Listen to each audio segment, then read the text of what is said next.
subuh bid'ah itu sahabat, bukan ulama. Hendaklah dia berhadapan dengan sahabat. Dia mengatakan bid'ah sahabat. Bid'ah ya bunayya muhdath. Titik. Kita biarkan dia berhadapan dengan sahabat. Maulid tidak bid'ah. Yang mengatakan bid'ah kaum muslimin bersama para ulama.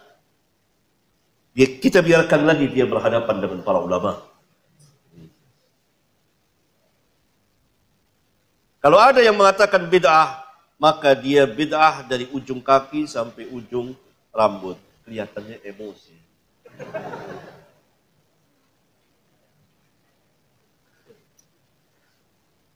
Yang membuat maulid itu bukan dari Islam. Yang membuat maulid itu orang-orang Syiah pada abad keempat Hijriyah.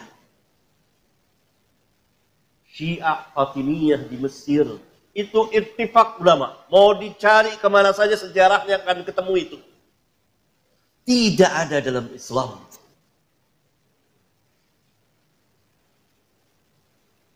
Sahabat, tabi'in, tabi'ut tabi'in pernah melaksanakan maulid? Tidak. Bahkan Nabi mengisyaratkan saja tidak. Syiah membuat 5 macam maulid. Maulid Nabi SAW. Kemudian maulid Ali, maulid Hasan, maulid Hussein, dan maulid khalifah mereka, raja mereka, sultan mereka.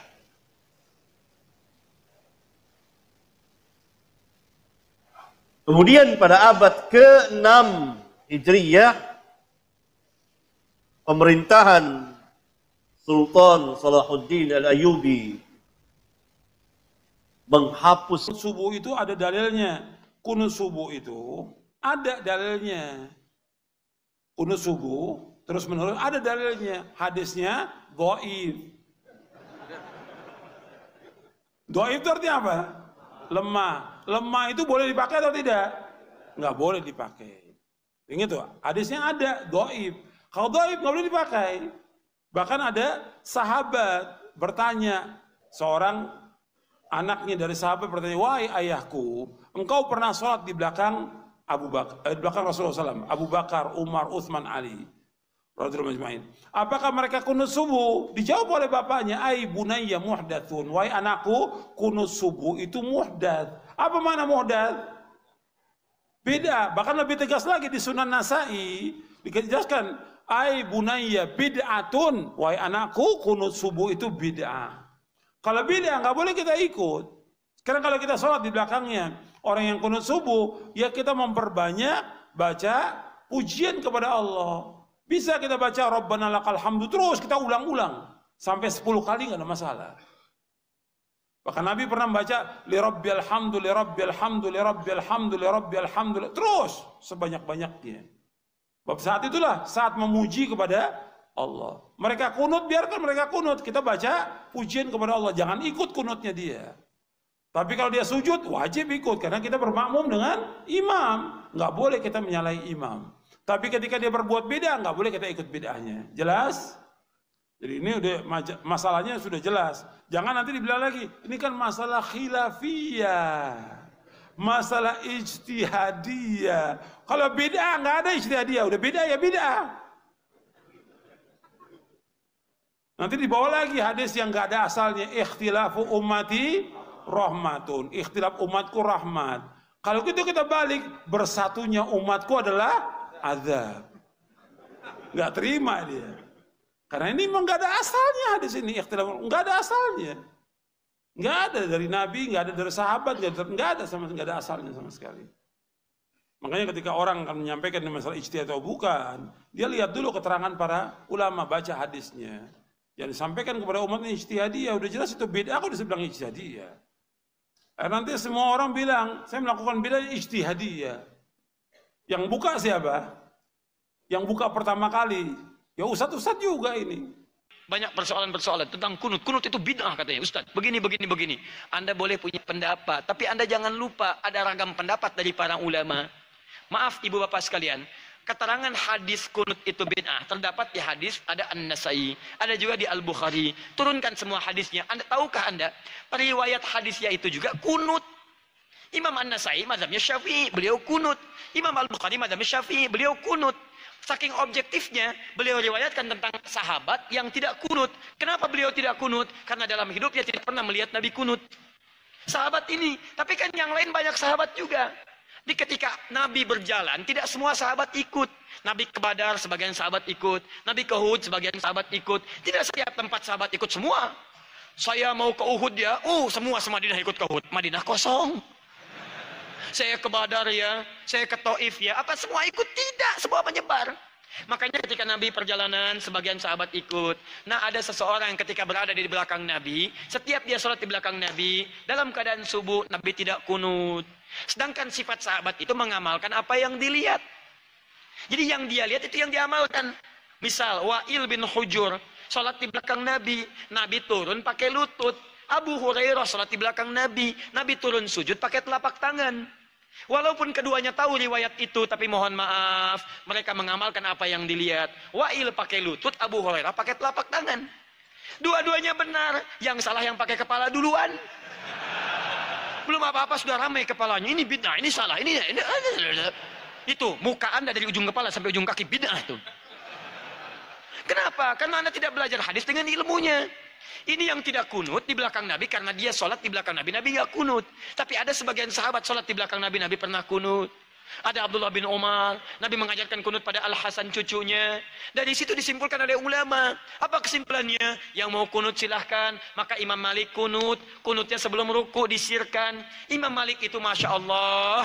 Anak sahabat besar. Anas bin Malik. Lahir anaknya Malik bin Anas. 93 Hijrah. Lahirnya di Madinah. Tumbuh di Madinah. Besar di Madinah. Jadi mufti di Madinah. Wafat di Madinah. Dikenal dengan Imam Madinah. Darul Hijrah. Imam Madinah. Imam Madinah kunutnya sir. Imam Syafi'i muridnya Imam Malik, lahir tahun 150 Hijrah, kunut. Beda dengan gurunya, Syafi'i dijaharkan, kunutnya ba'da ruku, bangun setelah i'tidal dijaharkan. Bacaannya sama dari Nabi, Allahumma hdini fiman hadait. Kalau jadi imam, Allahumma hdina fiman hadait. Imam Abu Hanifah wafat tahun 150 Hijrah, memilih yang tidak kunut, ngambil hadis sahabat yang tadi. Karena kata beliau asalnya tidak kunut. Ada kejadian di Bir Maunah, Nabi kunut, setelah itu tidak kunut lagi. Maka disimpulkan kunut itu menurut saya tidak ada. Karena sementara saja, setelah itu tidak ada. Maka kembali ke asal, tidak ada kunut. Abu Hanifah tidak kunut. Diamalkan itu dari yang tadi. Imam Ahmad datang kemudian, lahir tahun 163 Hijrah. Imam Ahmad muridnya Imam Syafi'i. Syafi'i muridnya Imam Malik. Imam Malik masa yang sama dengan Imam Abu Hanifah. Wafatnya duluan Abu Hanifah. Apa yang terjadi dengan Imam Ahmad? Kata Imam Ahmad, saya ambil yang pertengahan. Tengah-tengah saja. Ini kunut jahar, ini tidak kunut. Saya ambil tengah-tengah. Apa tengah-tengahnya? Nabi kunut saat ada peristiwa besar membutuhkan doa. Sebelumnya tidak kunut. Saat ada peristiwa itu beliau kunut. Setelah itu tidak kunut lagi. Menurut pemahaman Imam Ahmad bin Hanbal. Maka saya simpulkan kunut itu saat ada peristiwa besar saja yang butuh doa. Peristiwa besar butuh doa namanya nazilah. Maka dikenal dengan kunut nazilah. Tapi hebatnya Imam Ahmad dengan Imam Syafi'i tidak ada masalah. Salat di belakang Imam Syafi'i beliau kunut. Imam Syafi'i salat di belakang Imam Ahmad beliau tidak kunut. Imam Syafi'i datang ke tempat Imam Abu Hanifah. Imam Abu Hanifah sudah wafat. Ketika beliau memberikan ilmu di tempatnya, kemudian diminta jadi imam saat subuh, beliau tidak kunut. Selesai itu kata muridnya, "Ya Imam, kenapa Anda tidak kunut?" Kata Imam Asy-Syafi'i, "Saya menghormati pendapat di tempat Imam Abu Hanifah yang tidak kunut." Orang masih kelahi lagi masalah kunut subuh. La haula wala quwata illa billah. Dulu ya, zaman saya kecil, anak muda NU masih bertengkar dengan anak muda Muhammadiyah. Anak muda Muhammadiyah mengatakan subuh enggak pakai kunut. Anak muda NU mengatakan subuh mesti pakai kunut. Akhirnya saking hebatnya perdebatan sampai jam 2 malam. Besok sama-sama enggak sholat subuh. Ini sudah tidak ada lagi. Ketika saya ditanya, "Ustaz, iya, kenapa Islam ini banyak betul khilafiyah? Kenapa banyak betul khilafiyah, Pak Ustaz?" Ente mengatakan banyak khilafiyah karena ente pecandu khilafiyah. Sekarang saya tanya, tunjukkan sama saya mana mazhab dalam Islam yang mengatakan tidak ada sholat subuh. Hanafi, Maliki, Syafi'i, Hambali. Mana mazhab dalam Islam yang mengatakan tidak ada sholat subuh? Tak ada Pak Ustaz. Kalaupun ada mazhab yang mengatakan tak ada solat subuh, itu namanya mazhab Al-Ngawuriyah. Mazhab Abu Hanifah, Imam Hanafi, meninggal tahun 150 Hijrah di Kufah. Mazhab Maliki, Imam Malik bin Anas, meninggal makamnya di Baqi, Madinah tahun 179. Mazhab Imam Muhammad bin Idris Asy-Syafi'i, makamnya di Mesir, Kairo tahun 204. Mazhab Ahmad bin Hanbal Hambali, makamnya di Baghdad, Irak tahun 241. Sepakat 4 mazhab ini bahwa solat subuh itu fardhu. Tak ada ikhtilaf tentang solat subuh. Bahwa yang satu pakai usolli, enggak pakai usolli, itu pembahasan forum. Batang usulnya solat subuh wajib. Bahwa ada yang pakai usolli, ada yang enggak pakai usolli, khilafiyah. Bahwa yang satu bismillahnya jahar, bismillahirrahmanirrahim. Yang satu bismillahnya sir. Alhamdulillahirabbil alamin. Ar-Rahmanir-Rahim. Itu tak masalah. Masalah yang satu bangkit, wa sami'allahu liman hamidah, Allahu Akbar. Yang satu pakai kunut. Tapi andai saya disuruh jadi imam di Palembang, saya tak akan mau solat subuh jadi imam. Kenapa? Saya tak tahu masjid ini masjid NU apa masjid Perti apa masjid Persis apa masjid Muhammadiyah. Maka saya tak ingin menimbulkan fitnah. Maka kalau disuruh, tafadhal, mana imam ratib, mana